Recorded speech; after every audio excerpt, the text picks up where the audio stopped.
I see what ho, chaps and chappets, Game Chap and Bertie here. Yeah. Yes, fellows, and I dare say we are now investigating here a series of rather amazing redstone creations made in the latest versions of Minecraft and showing all sorts of skill on display, you know. We most certainly are amazing redstone creations that do all sorts of things. That's right, we are here to investigate a creation by REDSTONE first, you know, which is none other than a vertical take-off and landing nuclear warhead deployment bomber. A vertical nuclear warning deployment bomber take-off and landing thing?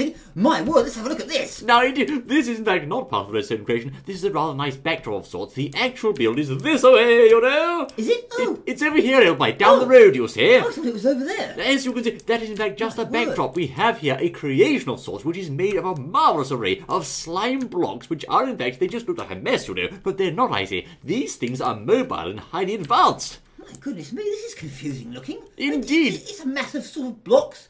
Oh, there's some TNT in there, look at that! That's the warhead, you silly thing. Ah. Now, observe, as you can see, that's the launch pad itself of the redstone creation, rather well detailed. But over here we have the control centre. Aha! This is Houston, old boy. Ah, this is ideal. Control centre. My goodness me, what does this thing do? Well, it blows up, of course, old chap. Does it really? But this one's supposed to blow up, unlike that other one, old boy, you know. Oh, right. Okay. You know the one, don't you? Right, oh yes. Now, what does this do then? Launch, look, it says here. Now, that is, of course, the launch button, which initiates the launching progress. But what's interesting is you can actually specify the coordinates here using redstone. Really? You can, old boy. Right, so in okay, this case, as you can see, it's currently mapped, it appears to be by 64 by 64. Now, let's take a look and see where that's going to land. Ah, that's quite close nearby. I'm very interested to see how this thing works once launched, old chap. Oh, well, let's change the coordinates, because that's a bit close, isn't it? We'll try 32 then, shall we? Well, no, try 64, 128. Well, I don't know how to do that, old chap. They only stack up to 64 high. It must be a special system of some sort. Let's just put 32 and see what happens, shall we? Well, I'll have a go. There we are. Now, interestingly also, alright, as you can see, this here looks like a bally block of redstone, but it's not redstone ore. It is in fact a lever. Right-click it like so. Listen. What do you know, old chap? And hold on, I say, I heard something over my... It's moving, you know! My goodness. Look at that, old chap! So wait a minute, flicking the redstone causes that to move? It does, old boy. As you can see, it's now moving into the sky. The whole bloody contraption, complete with warhead, all by itself. This is highly impressive, you know. How can it be doing it with no wires? I don't have a clue. It must be No wireless. redstone. It must be a wireless command block transmission. Of course, the whole missile is moving up into the sky, as you can see there. Now, you can, of course, track the progress if you so wish by bouncing up and down on the slime blocks, you know. Lovely, I say. Listen to that sound. It sounds just like a choo-choo train. Choo-choo train. That's right. Now, I wonder what happens if we strike the launch button again. Will it launch the next rocket, I wonder, old chap? Another one? Well, I don't know. It's just a guess. Oh, there's another one coming up already, look. Oh, there is. Oh, yes, indeed. I didn't see that, old chap. You've done it. You've launched all of them. What the hell? Look, there's another one. That's Look. moving as well, I say. You've launched the whole lot. My word of it is, this thing's so intelligent it actually launches itself after a set time delay. How did he do that, old chap? I don't know. No idea. I wonder where they're going. But they're going up into the sky, of course, can't you see? It'll take ages and ages for those to come down. That is a very impressive VTOL creation. And what's the next in the pile, old chap? Ah! Now observe, Fiddles, this next creation is by Mobman LP. It Right. is, in fact, as it says there, a hidden slime pop entrance, you know. A hidden slime pop. Slime pop. Now, Buddy, I want you to try this first so the chaps can see how it works, I say. Okay. So, as you can see, that appears to be the entrance of some sort. Right, you have to go down there first. Off you go, old boy. Well, what do I do and where do I go and how You're do I do it? supposed to stand here for a start, old chap. Right, Come on. okay, right, yes, here I am, right. Down there, go down. Yes. Right, okay. Go well, on, go just on. Drop, okay. Goodbye, and... What? Oh, I say! Oh! You're moving, old chap. I've Right. been transported Wallace and Gromit style somewhere else. Let me try. Tally-ho. Down we go. Oh, my word. Oh, chap, goodness me. I say. Hello there. Welcome, it says, old boy. Well, how did we get here? That's very clever, old chap. Now, of course, as you saw, this is a rather interesting. The chap described it as a Goldberg-style machine, which, of course, transports you sequentially from one place to another. And let's see over here.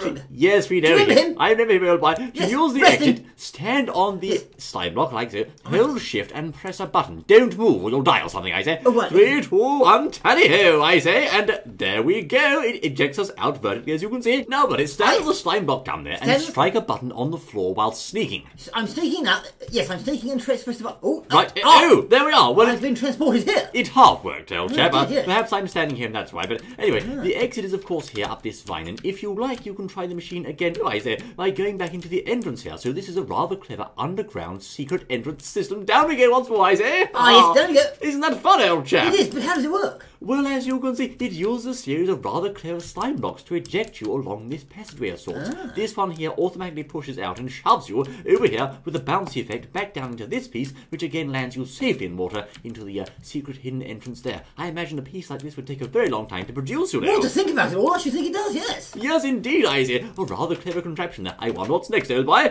Right, let's go and have a look. Let's have a look. Ah, holograms by B2 Gemma. That sounds fun. Holograms? Holograms? You mean like holodecks, like Captain Spock and all that? Captain who? Captain Spock. Right, let's just move on to else. Of course, this is in fact a Star Trek-inspired world. That's right, you can pretend you're on the holodecks aboard the Starship Enterprise. R2-D2 and things. The Holographic Research Centre, whilst Bertie is wildly trolling there. As you can see, we can load rooms on the left-hand side and save them on the right. So basically, what this allows you to do is have simulated holographic rooms inside the holodeck here in Minecraft. Now, to demonstrate like so, you need firstly to go to the right-hand or left-hand. Where's the holodeck? I can't see it anywhere. Just over here. And strike the button of the room you wish to load. So, for example, room 1, like so, has loaded room 1, and therefore replace that with the wall. If we wish, we can save room 1 at any time by using that button. But meanwhile, in here, the holodeck has appeared before our very eyes, you know.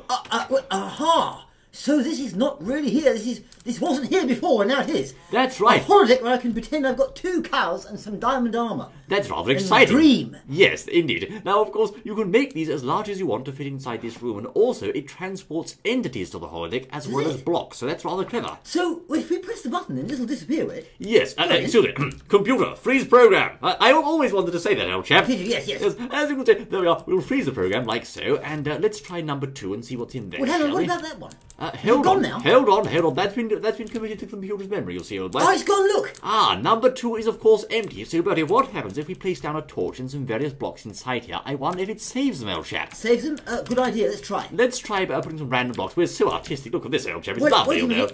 We've got to go to the finishing touches. Hang on, there we are. Oh, yes. There's some TNT. There we are. So, as you can see, our modern art installation is now complete, fellows.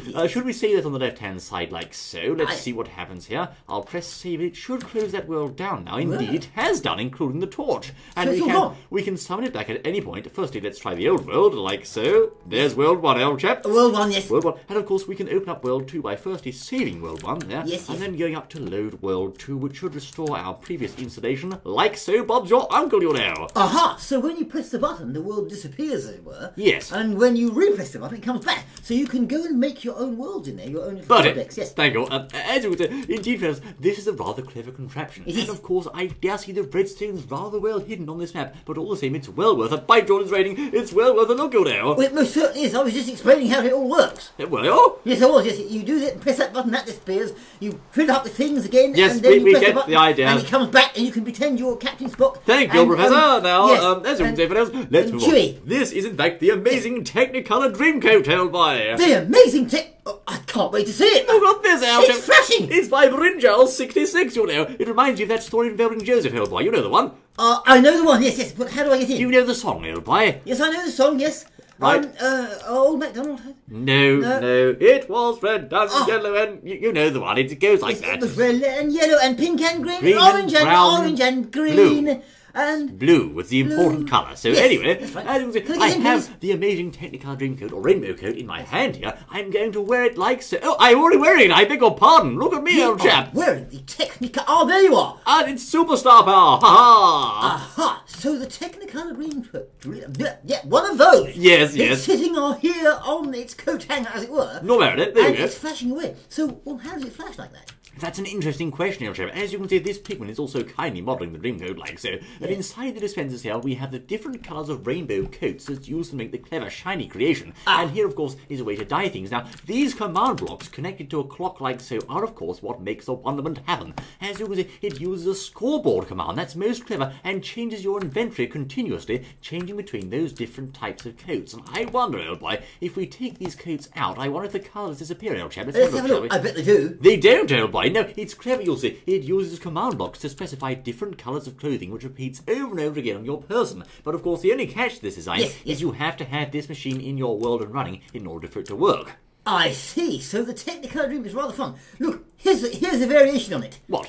There we are. There's the Dreamcoat. That's just the blue part. It's just the Dreamcoat now, yes. Blue! Yes, blue and just blue. Hello. This was just blue, this one. Hello. That was rather interesting. The Technicolor Tinkerbell. Oh, yes, that was very good. nice. Yes. Next up we have the iPod. This is fun, old chap. The iPod? This is a Look, fully look. working iPod Nano. The iPod Nano. My goodness me. Let's have a look at this. His name is, I believe, Sim Patch or something, old boy. But as you will see, this is in fact no ordinary creation. No, indeed, old boy. We'll just get the light here in there. Yes. Well, how this works, I particularly like it because you don't press these buttons on the iPod in order to actually make it work. You bash into them, you know. You bash into them? You do, old chap. Bashing into your iPod? My goodness me. Well, yes, with your entire body in this case. As you can see, we're going to see. slam into the old centre of the iPod there to set the thing running. And of course, we can. There you go. Look at that, old boy. It changes the screen, you'll see. Aha, that's rather clever, isn't This it? is most clever. So we can, of course, advance the selection like so by using the forward button, and that should, yes, there you go. It changes the title one. We can Right. also go backwards like so. Smash, I say. Yes. And that takes us back, let's see, to the previous menu. We can pictures. advance from music to pictures, etc., and so forth, again by using these buttons. Although I must confess, I've never used an iPod Nano, old chap, but that's how it works, you know. Aha! So pictures, music, and iPod. Does it actually play anything, or does it just show the things on the screen there? I think this is a very impressive proof of concept, as you can see, which allows for dynamically changing menus based on the buttons you strike with your player person. Now, of course, it's very clever because it knows exactly where you're located to change the screen, and you may be saying, how does it work? Yes, well, how does of it course, work? the trick to this rather nifty device is, of course, a series of pre-printed screens behind the main screen. Aha! We have the Apple iPod or iPod